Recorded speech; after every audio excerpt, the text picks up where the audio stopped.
It was a gun. I'm not voting. If we want to build our nation. The problem with the Somalians. Just want to experience something else than a black man. Move on, move Can't be forward. like a horse with blinkers on. Honestly say, I was about to have Corrupt sex and then I pulled crap, up. but it's nice.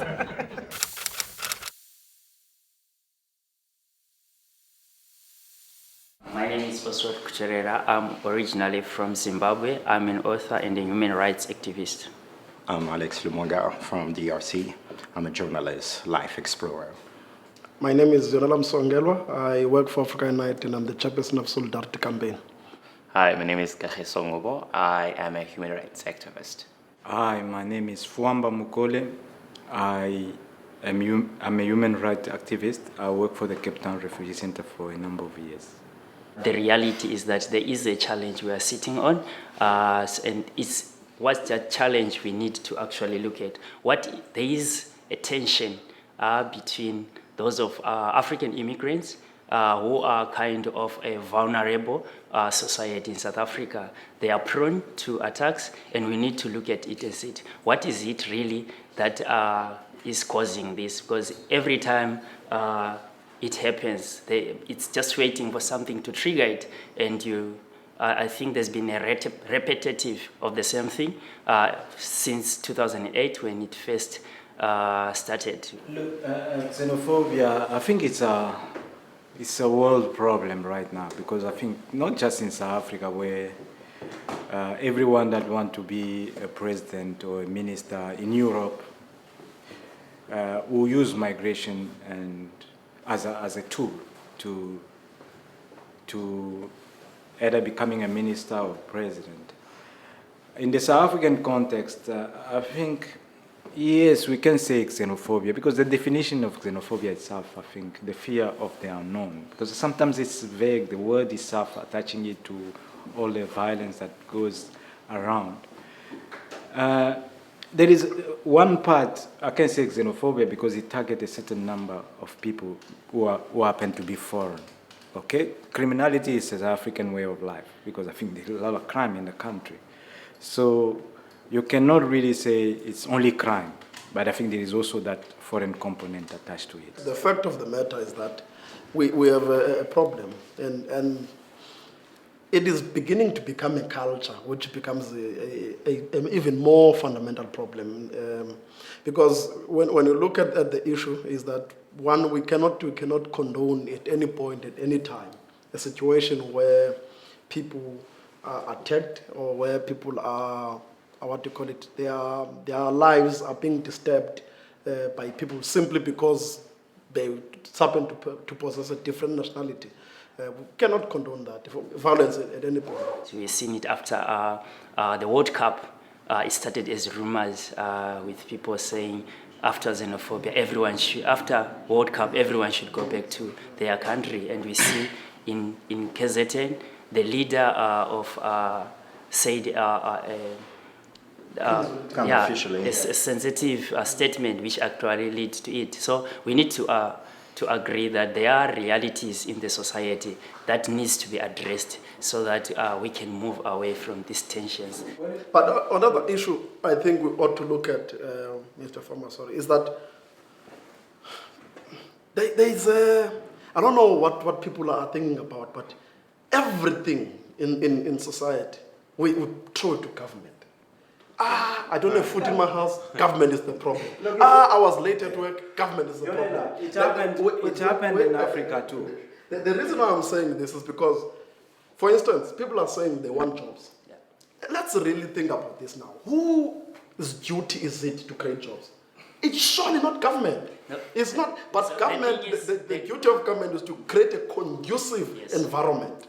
Yes, government is trying to do that. There's the Global Entrepreneurship Monitor report states that South Africa, as a developing country, has one of the greatest, opportunities in the world. But to prove that, why are foreign nationals coming into the country and are able to run shops?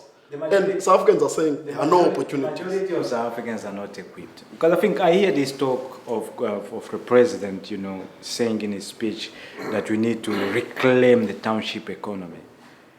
Look, I just say, look, the economy is not in the hand of South Africans. Even if it's given out. And that's a very small economy you want to give your people. True. Because I think instead of fighting for a bigger economy, the country economy, you want to give them the township economy is too small. There are too many people for that small economy. Look, even if you give it back to them, I don't think that they are interested in a small economy. They won't come to town. They want to come to Camps Bay. They want to open shops in Camps Bay, not in the township. You want them to sell mango and all that stuff. You understand what I mean? I don't think that we have it in our blood because South Africa has gotten used to getting handouts from the government. And we always believe that we have that thing of entitlement where we believe that the government owes us this, and that is something that we always do. Even in university, people always believe that the government has to give you NSFAS. How do I go to university if I don't get NSFAS? So it's something that is within us that we always believe that we have to get something from the government. Look, let me tell you, the Somalis that you see out there, they didn't go to school. Yeah. Me, I've interviewed Pakistanis, I interviewed Ethiopians. No, let me tell you, I interviewed, they were displaced in Grahamstown. I was in charge. I interviewed, look, almost none of them had a matric certificate. The business acumen is something that those guys learn from home. It's also cultural. The backbone of the Somali business, the Ethiopian business, is only culture and values. But I hear you saying it's culture. Does culture don't change with time? Do you say South Africans always remain not interested in doing business? No. There is business. Yeah. There is business. Yeah. The culture is what is in your mind. Yeah. You understand what I mean? There is business out there, money, how you manipulate money. But the culture dictates how you use money, Yes. how you create So wealth. what I'm saying is that So they are using the South African culture should also change to meet. What is a culture? We should reframe that There is discussion. white culture. Look, South Africans are on the fence. Yeah. Are on the fence. Culturally, Yeah. South Africans are on the fence. Because I if you, don't if, agree with that.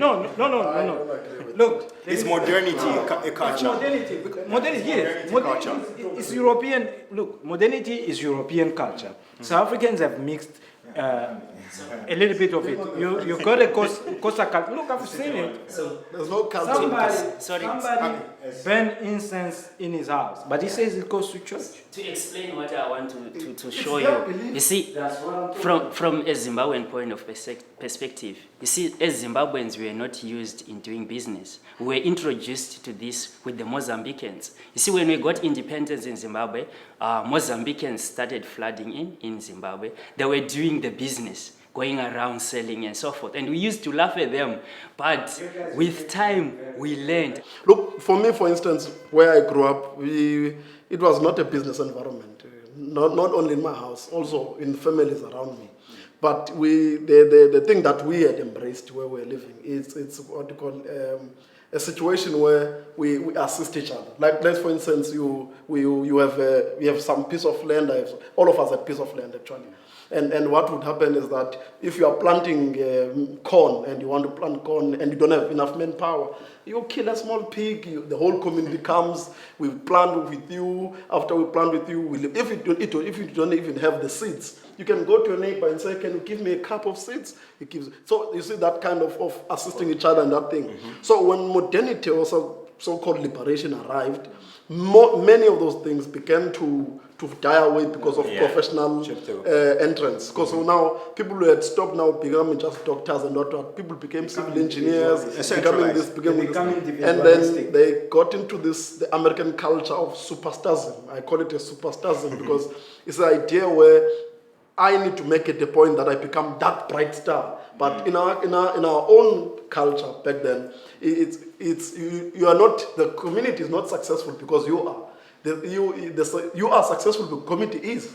So it means which that your first thought when you're talking about success is them before you. I believe that the entrepreneurship idea is something that would help us get into the business skill side, but I don't think we are ready yet until we introduce that side into South Africa. How long do you think it's going to take for South Africa to be able to say they are moving away from this kind of... I think you are asking him a question as an individual, but not as a government, that's the reason why we always reprimand the government, because the government has to place structures to promote those culture that we are trying to bring about right now. Because a culture is just a dint of doing something. It's a habit.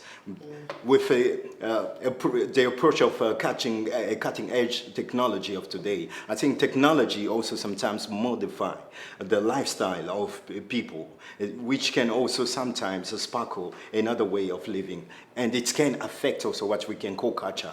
Culture, for me, it's coming just for something you can cultivate.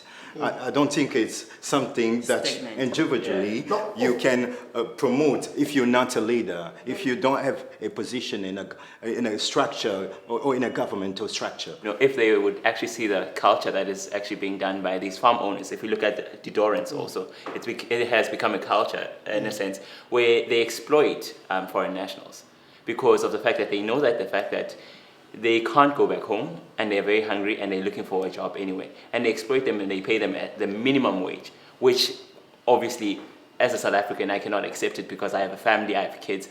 That person would take that because of the fact that they know that they don't have a family here and they need to survive right now. And they would take anything to survive right now. It's very difficult to convince someone who's unemployed that foreign nationals are not stealing jobs. Very difficult, because who's going to say, there's a guy who works in a garage there, his name is from Zim, that one is from Tanzania, he's working at Pick and Pay, that one works at Fonameve's house and so and so. So convince that person that they are not stealing jobs. They have jobs, I don't have jobs. Like there's something in the township, because I live in a township, a vibe, I don't know if you know what a vibe is. You know when something is happening, it just becomes a vibe. Some people are not doing it because they want to do it. Some people are just working with the group, because the group is doing it. And then an opportunity happens when you are looting in a Somali shop, that when they are breaking in, then there's bread. Then you happen to think, bread is difficult to get anyway, I'm not working. This is a good opportunity. I mean, we saw people who were breaking in, who were just destroying, these bread delivery vans. They just go and break it and take bread. And I'm saying, but that van does not even belong to a foreign national. It's a South African-owned thing. So I'm saying, that is where now we're saying, this is a criminality. Yes, we agree that there's contradiction in terms of, South Africans and whatever, and foreign nationals. We agree on that. But we are saying it is in a form, it's criminal. Because if they have a problem, we don't have a problem sitting on the table and saying, let's discuss it. But they don't want to discuss, they want to destroy. For me, my standpoint is a standpoint where you look at a situation and then you analyze it and you objectively make a point. But sometimes people don't like it, but because I think in the South African context, I think the reality is that we need to now accept that that's a reality that is not going to go away. My dream is to see us as Africans being united, being able to work together to see Africa flourishing. My dream is to see all giants called Africans to walk, stand like chest out with the pride of knowing that they are free, not with chains or shackles. My dream is to see an African continent where people are living together in unity and prosperity, in harmony and in peace. My dream is that as Africans, we know our identity, where we come from, our history, and we start writing our own history and not letting other people dictate what Africa is about. My dream is a dream for a prosperous Africa, an Africa that has wealth, where everybody go back to his natural milieu, so that, home is home, and we wish that everybody go and live where they want to live in peace. Yazi, you should ever sit and talk with people, or else take a walk and create a straight talk. Talk what is nice, it will make you feel stronger. Listen what is right and say what is wrong. You should ever sit and talk with people, or else take a walk and create a straight talk. Talk what is nice, it will make you feel stronger. Listen what is right and say what is wrong.